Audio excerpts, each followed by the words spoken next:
The alarm went off at its usual time, 6 a.m., and my wife, Megan, and I got up to start our day. As I sat on the edge of the bed and swung my legs over the side, I let out an audible groan. "What's wrong, old man?" she joked, already on her way to the bathroom. "Just feeling like one after last night," I mumbled, still sore from the night before.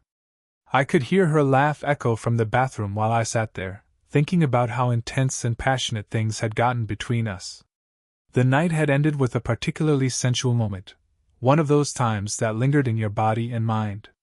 This was the start of her week-long business trip, and the thought of being alone in the house didn't sit well with me.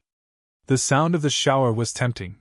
I thought about joining her, but honestly, the memory of how much energy we'd burned the night before convinced me to stay put. When Megan came back into the bedroom, she was all sunshine and energy, the opposite of my groggy, aching self. "Come on, old man," she teased. "Time to get up. We need both breadwinners on deck if we want to keep paying the mortgage on this place." With a nod, I replied, all right, I'm getting up," and shuffled into the bathroom to start my routine. Later, we had breakfast together downstairs before she headed off to the airport, and I made my way to work. Megan's an attorney, and we both work for a mid-sized manufacturing company in St. Louis. She specializes in negotiations and frequently travels with off-site teams. This trip had her heading to Denver to work on a new subcontract with a major aerospace client. She usually takes a few trips like this every year, always gone about a week at a time. She's 35 now, graduated cum laude from the State University 12 years ago. She's petite, around 5 feet 4 inches and 125 pounds, with those classic 34-24-35 measurements. I'm Jake Fillmore, 37 years old, and I work as an engineer at the same company. I'm 6 feet 1 inch, weigh about 165, and I stay in shape by working out regularly. We're both into golf, and we often team up with another couple we met at a company picnic. From the moment I laid eyes on Megan, I was hooked. And from the way she responded to me, it seemed mutual. After a fast-paced courtship, we tied the knot just 6 months later. We've been married for 7 years now, and we just bought our new home 3 months ago. It's the place where we plan to start our family. Megan was going off her birth control as soon as she got back from this trip. We were beyond excited to start that next chapter. She planned to be a stay-at-home mom until the kids were in school, and both our families, who live nearby, were thrilled about our plans. After breakfast, I carried Megan's travel bag to her car and gave her a goodbye kiss. I saw tears well up in her eyes as she climbed in. I told her I hoped I wouldn't have to travel much longer, so we could avoid these drawn-out goodbyes. She agreed and said she hated them too. I told her I'd see her Friday evening, and we could just do takeout to give her time to relax. "Sounds perfect," she said with a smile. "Bye." I watched as she backed out of the garage and into the street, waving as she disappeared around the corner. Then I turned and dragged myself back inside to get ready for work. At the office, I headed upstairs to the engineering department, grabbed a cup of coffee, and made my way to my desk. I had barely sat down when my phone rang. "Fillmore," I answered. It was my boss, Evan, asking me to swing by his office. I grabbed my coffee and headed down. He reminded me that I'd mentioned Megan was out of town this week, then asked if I'd be willing to head out to San Jose. One of our field service guys, Gil Hawkins, had called in sick, and a customer out there was having a serious issue with one of our machines, a model I knew inside and out. I told him I'd be happy to go since things were slow at the office and I'd be flying solo this week anyway. He told me to check in with Kathy, his assistant, to get my travel booked and to call the customer to figure out what was going on. Feeling a little more alive than I had earlier, I stopped by Kathy's desk and got my reservations handled. Then I went back to my desk to call the client and get some details before heading home to pack. On the way home, an idea hit me. If I could finish the job quickly, maybe I could swing by Denver on the way back and surprise Megan. The thought of getting a couple of extra days with her had me grinning like a fool. While waiting for my flight at the airport, I tried calling Megan's cell, but she didn't pick up. I left a voicemail saying I'd be staying at my parents' place for a couple of nights, and that she could reach me on my cell in the evenings. Everything lined up perfectly. I got to the client's site Tuesday morning, made the necessary tweaks, and had everything up and running smoothly by the afternoon. Then I headed back to my hotel. I called the airline and managed to book a flight that would get me to Denver by 9 p.m. Mountain Time. After checking out of my hotel in San Jose, I drove over to the airport in San Francisco. I grabbed some dinner while waiting for my flight, and during my meal, Megan called my cell. We talked for a few minutes. She asked how my parents were doing, and I responded like I was actually staying at their place. She told me the negotiations were going well, but she was exhausted and planned to spend a quiet night in her hotel room. We exchanged a few loving words, said our goodbyes, and I boarded my 9:45 flight feeling both excited and nervous. When I got to Denver, I went straight to Megan's hotel, the same one her company had booked for the negotiation team. I checked in at the front desk, gave them my ID, and they handed me a keycard to her suite without question. I stepped into her suite quietly. A small lamp on the desk lit up the room just enough, and I noticed her laptop sitting there closed. But the room was empty. I placed my suitcase down and walked through the bedroom and bathroom, still no sign of Megan. Figuring she hadn't made it back yet, I thought about waiting or maybe checking the lounge downstairs. But then I noticed something odd. The door to the adjoining suite was cracked open just slightly. Curious, I walked over, and the door silently swung open. I stepped into the other suite's living room, also empty. Just as I started wondering what was going on, I heard it, a groan coming from the bedroom. My stomach dropped. My skin went cold. I crept toward the bedroom, heart pounding, barely breathing. And that's when I saw it. In the soft glow of the bedside lamp, Megan was lying there, completely naked, facing me, and very clearly not alone. A man, his face hidden, was with her, tangled up in the most intimate way possible. I froze. My instincts screamed at me to barge in and demand answers, but something stronger, maybe survival, held me back. Instead, I slowly backed away and returned to her suite. I dug through my bag and pulled out the digital camera I'd brought to snap a few vacation pics. With my hands shaking, I returned to the bedroom door, turned off the flash, adjusted the settings for low light, and, stone-faced, took several photos of the scene inside. They were too wrapped up in each other to even notice. Back in Megan's suite, I spotted a briefcase open on the table.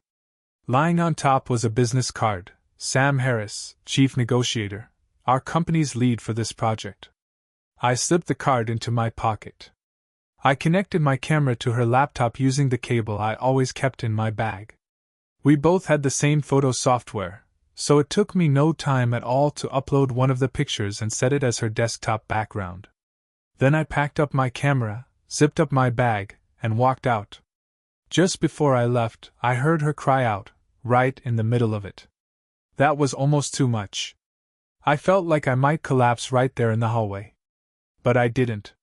I kept moving, rode the elevator down, and returned the keycard at the front desk. I called the airline from the lobby. The next flight to St. Louis was at 6:30 a.m. I booked it immediately, calculating that if all went well, I'd be landing back home around 9:30. Right around the time Megan would be opening her laptop during the morning's negotiation session. She'd see the photo. She'd know she'd been caught. I checked into a cheap motel near the airport and lay in bed staring at the ceiling, sleep nowhere in sight. The image of what I saw in that hotel room replayed in my mind like a horror movie on a loop.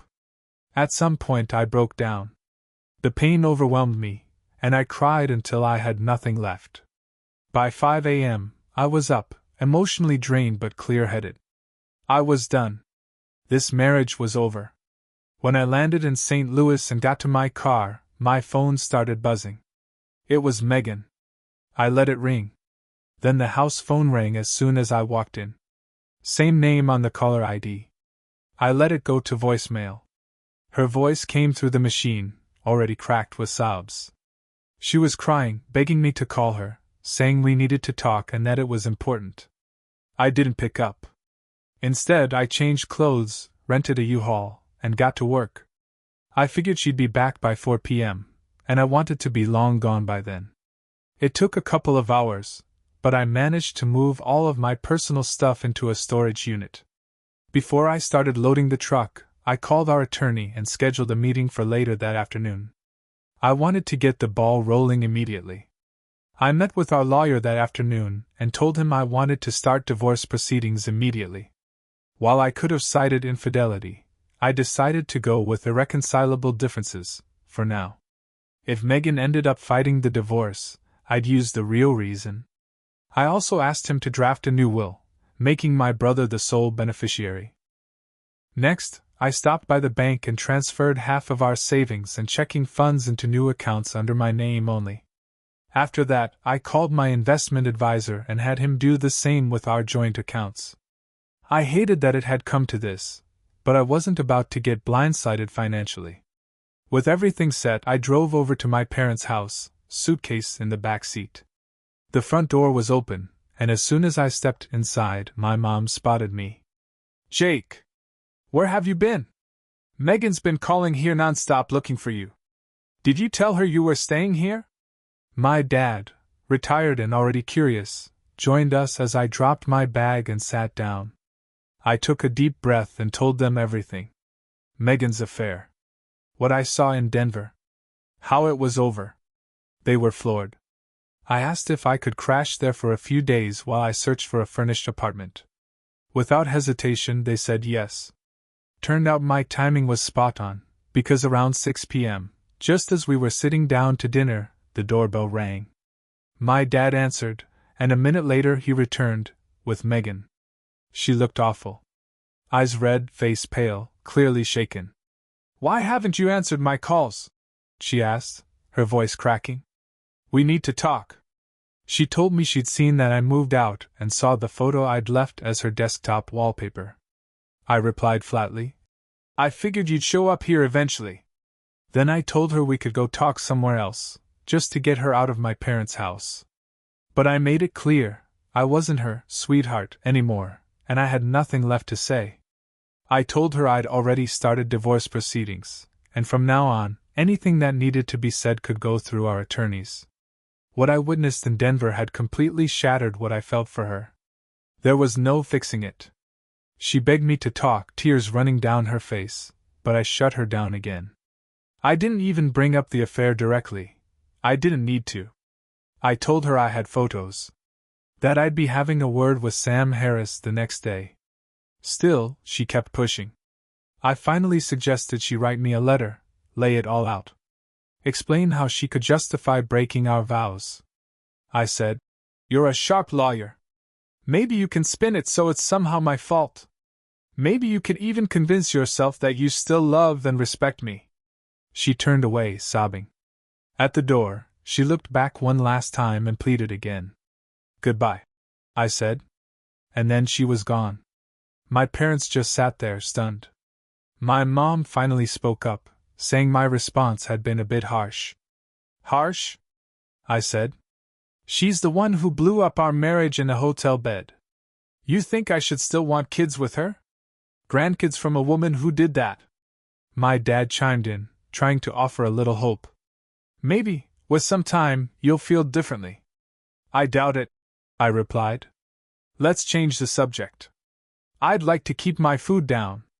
For a couple of years after Jake and I got married, I managed to keep my distance from Sam. The guilt was too much to ignore. But during one especially stressful negotiation, Sam brought it up again, said maybe we should pick things back up to help take the edge off. I hesitated, but eventually I gave in. It started up again. Quiet, discreet, habitual. The thrill of sneaking around somehow reignited my sex drive, and ironically, things with Jake in the bedroom improved too.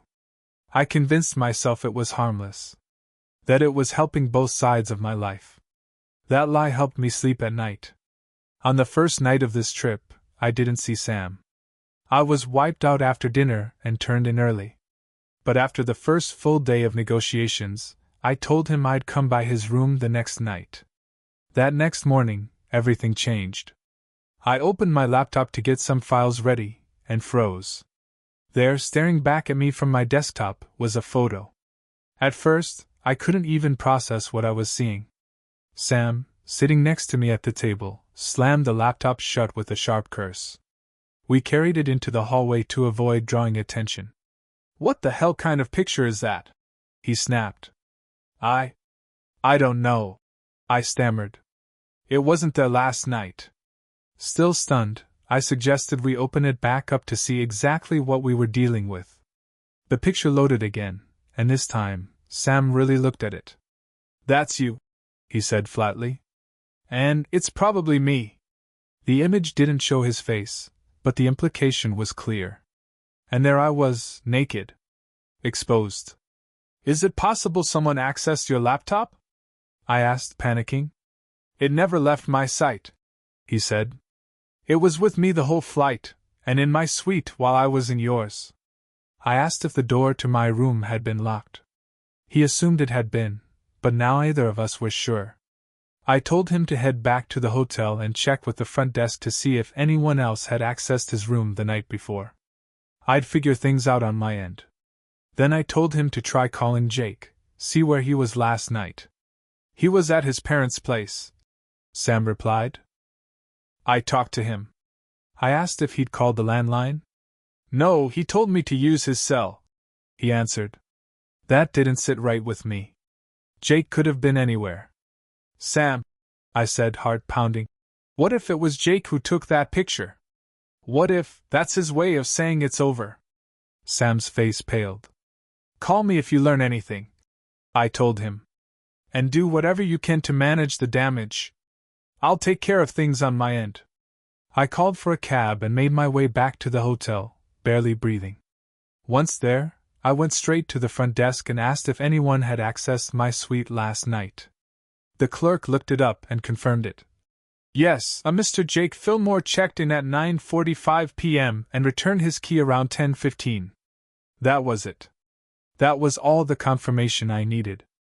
Jake had seen everything. My heart cracked in two. The man I loved more than anything, gone. And I couldn't even blame him. I wanted to fight for him, but I didn't know how. I rushed back to the suite and started calling him. His cell was off. I left a message, desperate, pleading with him to call me back. Then I called his office. His secretary told me he was on a business trip to California and due back tomorrow. Of course. He'd gone to California, and stopped in Denver on his way home to surprise me. And we both got surprised. I called his parents too. They said they hadn't seen him for days. I asked them to have him call me if they heard from him. I even left a message at home, just in case. Alone in the suite, I finally broke down. I cried harder than I ever had before. There was no way to reach him, no way to undo what he saw. I booked the next flight to St. Louis, packed my things, and called Sam to explain what had happened. He was quiet for a long time. "This might be it," he finally said. "For both of us." He reminded me of the company's strict no fraternization policy for managers. If word got out, we could both be fired. That would stain our records forever. "I can't lose my family, Anita," he said. "And I don't want to lose Jake either. You need to get back to St. Louis. Talk to him. See if there's any chance he'll listen." Sam said he had a flight booked for noon and expected to be back by 4:30.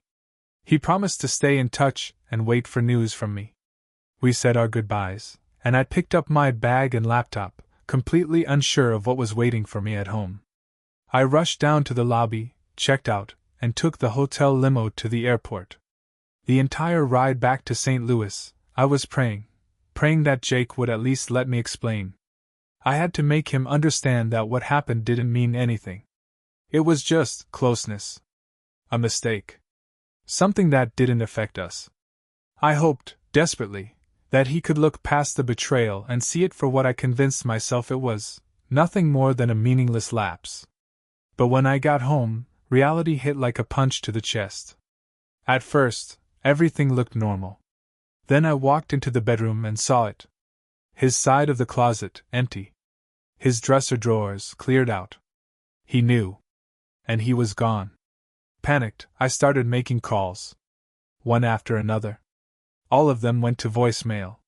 Finally, I decided to go to his parents' place and pray that he was there or that they at least had some idea where he might be.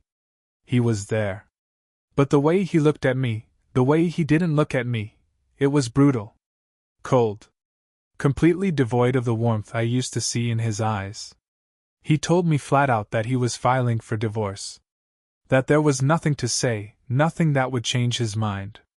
He didn't even flinch when I broke down crying in front of him. Just stared at me like I was a stranger.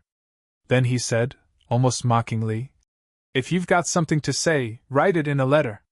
You're a lawyer, you'll find a way to twist it all into a justification." I stumbled out the door, barely able to breathe, and collapsed into my car. I sat there for what felt like forever, sobbing uncontrollably. Everything we'd planned, starting a family, growing old together, one day spoiling grandkids, it was all gone. And what hurt even more, selfishly, was realizing that by the time I found someone new, if I ever did, I might be too old to have the family we dreamed about. Eventually, I started the engine and drove back to our empty house. The next morning, still haunted by images of Megan and Sam together, I woke up early and went downstairs at my parents' place. I made coffee, grabbed my laptop and the digital camera, and started going through the pictures I'd taken, trying to identify Sam.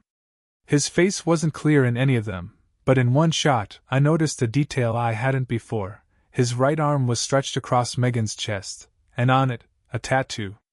A heart. Inside it, the name. Marie. Sam's wife's name was Marie. That was all the confirmation I needed. I went upstairs, showered, and got ready for work.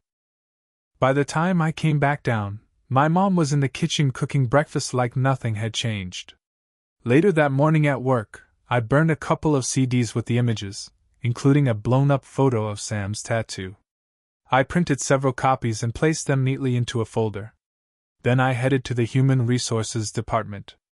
I asked to speak with Phil, the manager, a guy I knew well from a few golf outings. Sitting down in his office, I slid the folder across the desk. "Phil, I know this is a lot. But these photos were taken Tuesday night. That's my wife. And that's Sam Harris, our lead negotiator. These were taken in his hotel suite in Denver, during an official company trip." Phil looked stunned. "What do you want me to do with this?" he asked quietly. "Well," I said, "we've got an anti-fraternization clause in our contracts. Never been enforced, I know. But it's there. This is cause for immediate termination." He was silent for a moment, then asked if I was sure I wanted to go down that road, acknowledging the public mess it would cause. I told him I didn't have a choice. My lawyer was already drawing up divorce papers, and if the company didn't take action, I'd have to consider legal options against them too. Phil nodded slowly. "I'll take this to legal," he said. "We'll get started." After that, I headed into my boss Evan's office and told him everything. He was horrified. Genuinely shocked. When I asked for the rest of the week off, he gave it to me immediately. Before I left, he even thanked me for handling the issue in California so efficiently. Apparently, the customer was impressed and had asked if I'd be open to permanently taking over the California territory, since our field engineer was retiring. I told him I'd think about it and get back to him next week. As I was leaving Evan's office, his secretary Kathy flagged me down. "Your wife stopped by earlier," she said. "Said she was looking for you." I sighed. "If she comes back, don't let her in. We're in the middle of a divorce. She and Sam Harris are involved." Kathy's eyes widened, and I knew the news would be all over the building before lunch. She couldn't keep a secret if her life depended on it. Back at my desk, I made one more call, this one to Marie Harris. I knew her from company parties and picnics. I didn't relish the idea of blowing up her life too, but she deserved the truth. When she picked up, I told her I needed to speak with her as soon as possible. She gave me her address and said she'd be home. "I'll be there in 15, I said, grabbing my keys and heading out. I had this knot in my stomach the entire drive over. Telling Marie what had happened, what her husband had done with my wife, wasn't something I looked forward to. But I knew Sam had to face consequences. And Megan shouldn't get to walk away with just bruised pride while he skated by untouched. Marie greeted me kindly, invited me in, and offered a cup of coffee, which I accepted. I didn't beat around the bush. I told her straight up, Sam and Megan had been having an affair. I'd already started divorce proceedings, and I was pursuing their termination from the company. I let her know the story would be public knowledge soon and offered to show her the photos as proof. Her face didn't show much. That surprised me. She sighed, then admitted she'd suspected something like this for years, especially during business trips, but had always hoped she was wrong. She said Sam used to be a good husband, a great dad. But she wasn't blind. She saw the changes. Marie said she was sorry for my marriage, and sorry for her own. She acknowledged that if Sam lost his job, it would be tough for him to find another one that paid as well. But she didn't seem all that concerned. Then she told me she had some photos of her own if I wanted them. She didn't want to look at mine just yet. Said she needed a little time to gather herself. I nodded and apologized, explaining that I couldn't just let it go, especially not with Megan and I being so close to starting a family. I told her I needed to be able to trust the woman who'd be the mother of my kids. Marie understood. She thanked me for coming to her directly, and said she was glad she didn't have to hear it from someone else or read about it through office gossip. She told me she felt sorry for Megan, expecting she'd be filled with regret once everything truly sank in. If it had just been a one-time thing, Marie said, maybe I could have found a way to forgive. But this has been going on for years, hasn't it? I didn't answer. I didn't have to. She looked down at her coffee, then added, I still have my pride. And I have to hold my head high. I told her if there was anything she ever needed, I'd be there. Then I thanked her and headed back to my parents' house. It's been 6 months since I filed for divorce. This morning, I got the final copy of the agreement. Megan and I are officially done. After that one night when she showed up at my parents' place, I never saw her again. Never spoke to her. My attorney handled everything from start to finish. I gave her the house, which was heavily mortgaged, and all the overpriced, finance furniture in it, just to be free of any further claims. I even had my name removed from the mortgage. Without a job, she had to sell the place, and she lost a ton of money on the deal. She tried to contest the divorce initially, but I gave her 48 hours to sign, or I'd file on grounds of infidelity and release the photos online. She signed within a day. I guess she didn't want to fight that bad after all. She was fired from her job, of course. But she's sharp, got another one within a month. It doesn't pay as well, and she lost all her seniority and benefits, but she's getting by. Word is, she's dating again. Good luck to the poor guy. I wonder if she's told him about what really happened. Maybe I'll do him a favor one day and fill him in. Marie divorced Sam and hit him hard in court. He got another job too, but it's not what he had. With the alimony and child support, he's barely staying afloat. As for me, I moved to Santa Maria, California about 4 months ago. It's a peaceful little coastal town, smack between LA and the Bay Area. The company transferred me, and I took over the California territory. I've got an apartment in a complex mostly filled with other singles or young couples trying to save up to buy a home. It's not cheap out here. I've got a steady girlfriend now. She lives in the same complex. She's divorced, like me. We're not rushing anything, but it's easy being around her. We're good together. Honestly, I think this might be the real thing. With the amount I travel, trust is everything. If I ever get married again, it'll have to be someone I trust with my life. But I know I can't wait forever. Biological clocks don't stop ticking. We'll see how it goes.